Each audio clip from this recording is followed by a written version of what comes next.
নামাজ পড়তে সময় আরো দরকার, কষ্ট আছে, আছে না নাই? কষ্ট আছে, হাত পাও সব কিছুর দরকার। আপনি চিন্তা করছি আমি একজন ব্যবসায়ী মানুষ, ব্যবসায় হতে হবে এমন চিন্তা ধারণা আছে না নাই? কিছু মানুষের আছে নাই? এইরকম চিন্তা ভাবনা আছে না? যথেষ্ট পরিমাণ মানুষের আছে। আপনি জিজ্ঞাসা করেন আপনার সুপরিচিত একজন মানুষকে, চলেন না বা দেবে এই সমস্যা সেই সমস্যা, সব সমস্যার সমাধানকারী কে? আর একটু জোরে বলেন কে? আল্লাহ। হাতের একটা আঙ্গুল পৃথিবীর কোনো মানুষ ঠিক করতে পারবে? দিতে পারবে এইরকম? হাতের এই যে 5টা আঙ্গুল, এই যে টাকসার, সেটা কি কেউ দিতে পারবে? দিয়েছেন কে? শক্তি জ্ঞান বুদ্ধি দিয়েছেন কে?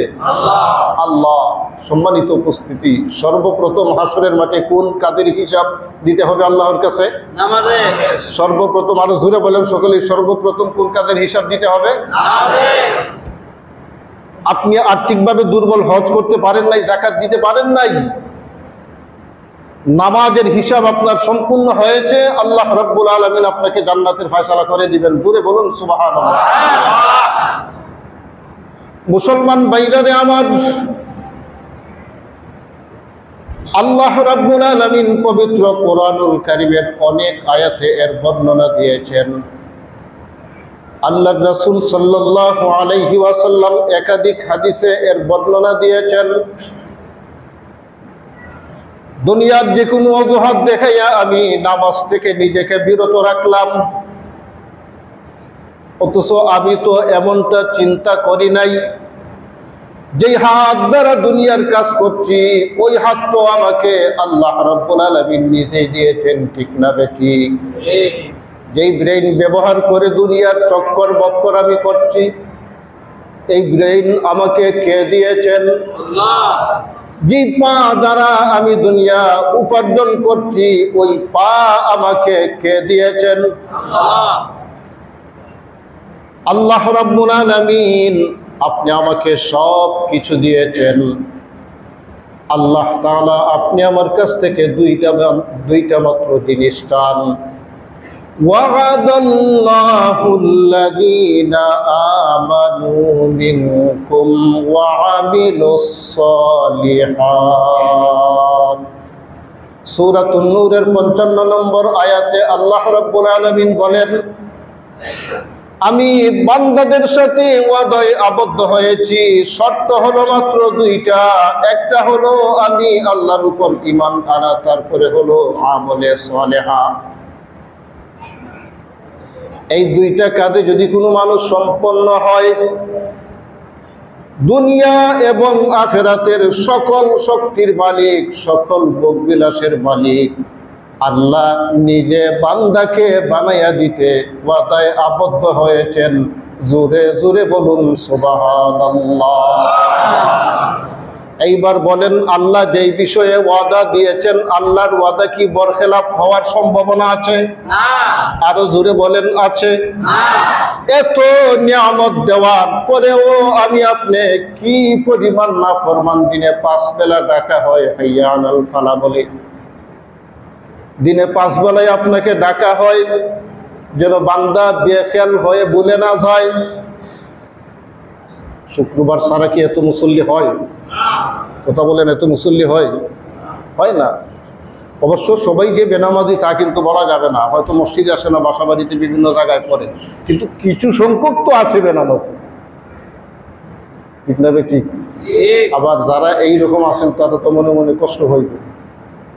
ওই কষ্ট পাইলে মাফ কইরা দিয়েন, আপনাদের ভালোর জন্য বলছি।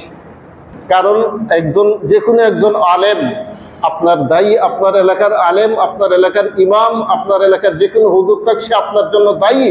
আপনাকে সে বলবেই, আপনি যেটা খারাপ করছেন তার প্রতিবাদ করে ভালোর দিকে আসার জন্য আপনাকে বলবে, এটা তার দায়িত্ব, এটা আপনার খারাপ আচরণ করার জন্য নয়। আলহামদুলিল্লাহ বলি। মুসলমান ভাইরা আমার, আল্লাহ রাব্বুল আলামিন বলেন, আকিমুস সালাতা লিযিকরি। নামাজ 5 বেলা আদায় করলে শুধু 5 বেলাই থাকবে না, আকিমিস সালাতা লিযিকরি, সেটা হলো এমন একটা জিকির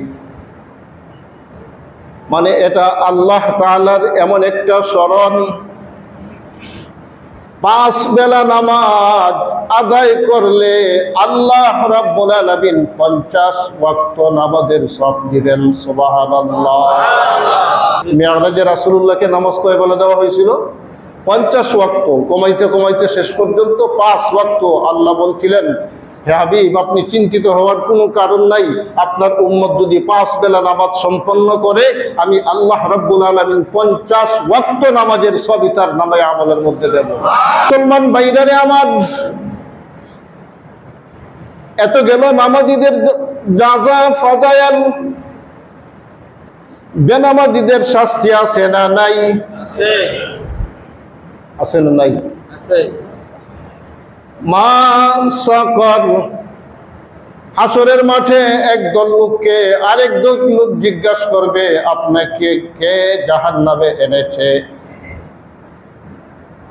ওই লোক বলবে, আমি দুনিয়ার জীবনে বেনামাজি ছিলাম, এই জন্য আজ জাহান্নামী হতে হয়েছে।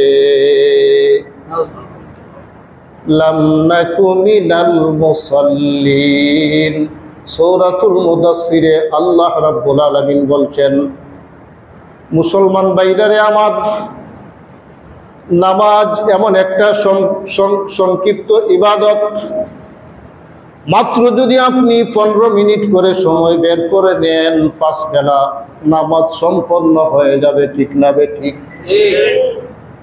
কিন্তু কাজের সময় হয়তোবা 2 থেকে 3 ওয়াক্ত সময় আপনার মাত্র 15 মিনিট করে ব্যয় হবে। সামান্য অবুঝের জন্য, বেখেয়ালের জন্য কাল হাসরের মাঠে জাহান্নামী হয়েও মানুষের কাছে বলতে হবে, আমি দুনিয়ার জীবনে নামাজ সম্পন্ন করি নাই, এই জন্য আজকে আমাকে জাহান্নামী হতে হয়েছে।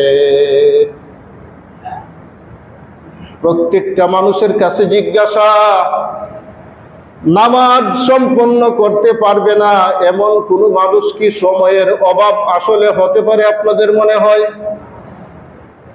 একসাথে চাকরি করে একদল নামাজ পড়ে আরেক দল গল্প গুজব করে, আসে না নাই? সেও মুসলমান, যিনি নামাজি তিনিও মুসলমান।